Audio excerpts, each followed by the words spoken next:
और जो पुरुरवा था, जो बुद्ध से पैदा हुआ था, उससे इसी वंश में उस पुरुरवा के पुत्र हुए हैं आयु महाराज, और आयु महाराज का पुत्र हुआ है नहुस।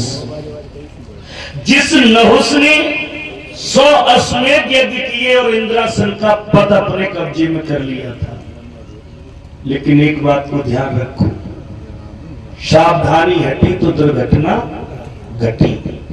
हम मेहनत करके कितने भी ऊंचे पद पर पहुंच जाएं, पद मिलने के बाद अगर हम घमंडी होते हैं, अभिमान करते हैं, तो वो पद ज्यादा दिन हमारे पास नहीं रहता।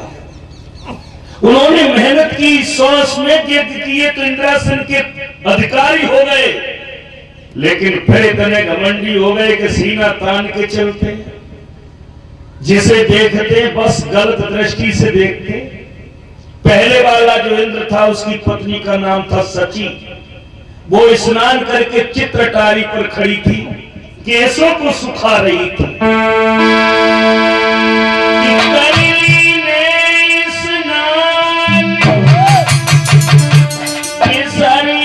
ज्ञान कर्म गति छाई और छत के ऊपर अटिया पे इंद्राणी रही लहराई।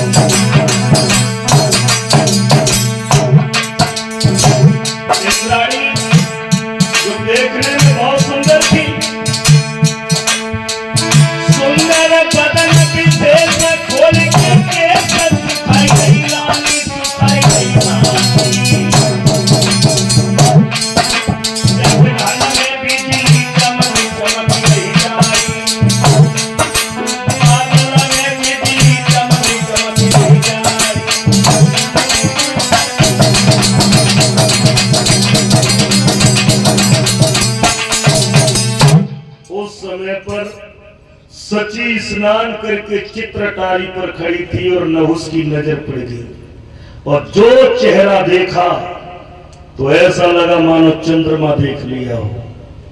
तुरंत लौट कर आए, एक पत्र लिख करके भेजा है, जब से मैंने तुम्हें देखा है तुम्हारे रूप पर मैं मोहित हो गया हूं, या तो मेरे साथ में शादी करो और वरना हमारे राज्य को छोड़कर निकल जाओ।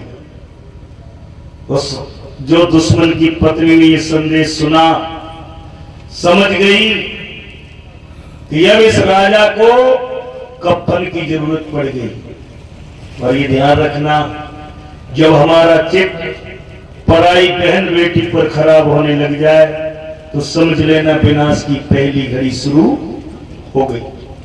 जिस दिन हमारा चित्त पराई बहन बेटी पर खराब होने लग जाए, समझ लेना हमारे विनाश की जड़ पड़ गई।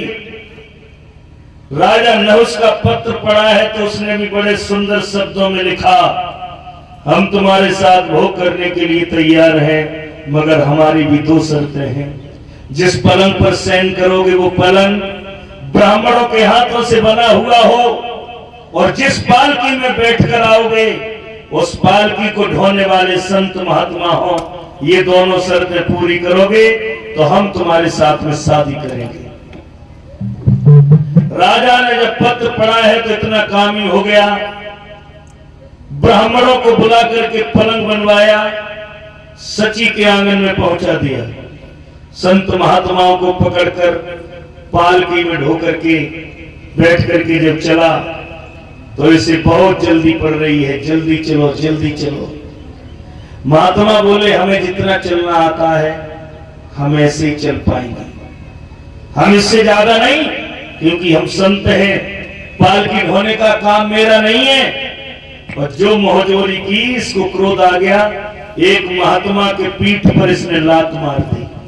महात्मा मौके पर जमीन पर गिर पड़े, और जैसे ही उठे तो उन्हें क्रोध आ गया और कहा, अरे कामी राजा, पराई बहन बेटी को गलत दृष्टि से देखने वाले मूर्ख, मैं तुझे श्राप देता हूं, तू जाओ इसी वक्त अजगर सर्प हो जा। और वही राजा नहुस को अजगर सर्प बना दिया। ध्यान रखना, छोटी सकी स्त्री चाहे छोटी हो चाहे लंबी हो चाहे पतली हो चाहे मोटी हो, ये सब किसकी देन है। और इनमें वही लिपटता है जो अज्ञानी होते मूर्ख होते। ज्ञानी के लिए ये जहर है, मूर्खों के लिए अमृत है। छोटी मोटी कामिनी सभी सकी अरे दुश्मन मारे जाओ से क्या मारे हंसी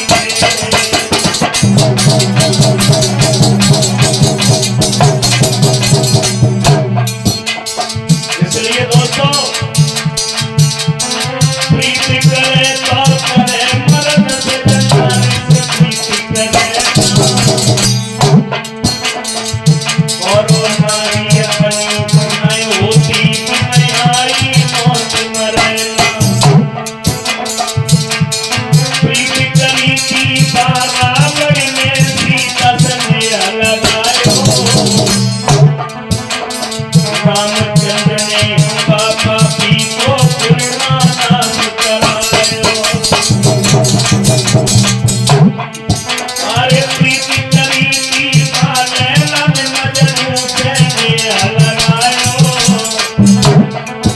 और वो सीरी पे धरिया मिट गयो हाथ कछु नहीं आयो।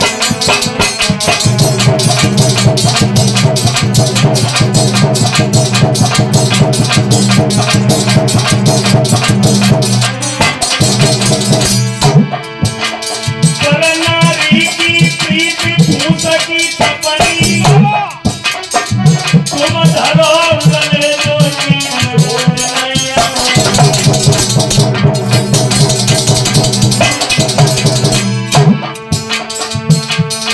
जैसे गंगा कुसुम की चादर तैसे ही गंगा बनाई चिड़िया। अरे हालई में हंस के बोले दिया हालत करने तू बता दो।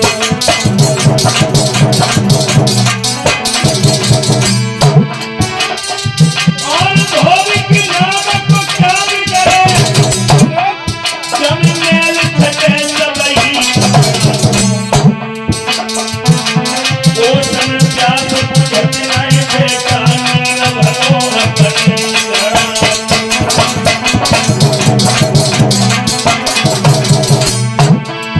और एक बात का ध्यान रखो, हल्दी गर्दी ना तजे खटस तजे न आम, सील बंत गुर ना तजे अवगुण तजे न गुलाम। आदत वाला आदमी अपनी आदत को नहीं छोड़ता। औरत मुद्दा